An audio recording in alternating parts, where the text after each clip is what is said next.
Велика Британија, Америка, Австрија, Белгија, Романија, Словачка, Словенија, Кина, Русија, Србија, Грција на рововите од Првата светска војна.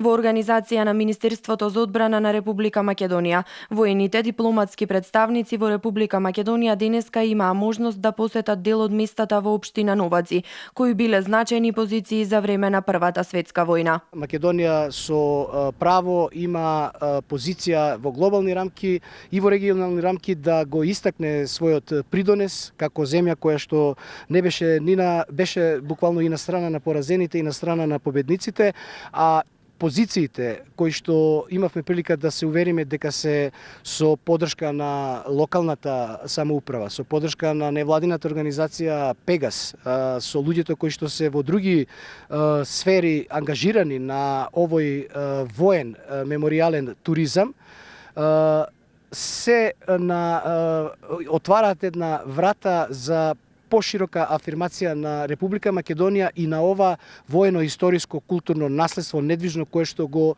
со текот на настаните историски едноставно е затекнато, се наоѓа на територија на нашата земја. Целта на денешната посета на културно-историските места беше и предлабочување на соработката на воените аташеја во земјата. Присутните потенцираа дека искуството несомнено е прекрасно. Во Австрија учиме за Првата и Втората светска војна, но голема е разликата доколку го посетиш местото. При посетата на самото место имаме можност да видиме каде војниците живееле, каде се воделе борбите и самите места ја приближуваат историјата до нас и прават да можеме многу полесно да ја сфатиме. Но исто така ќе можам да им пренесам на останатите во Австрија, да дојдат и да ги посетат овие места. Чувството е посебно да се биде тука заедно, знаејќи дека пред 100 години овие земји се бореле една против друга, а денеска доаѓаат заедно во посета.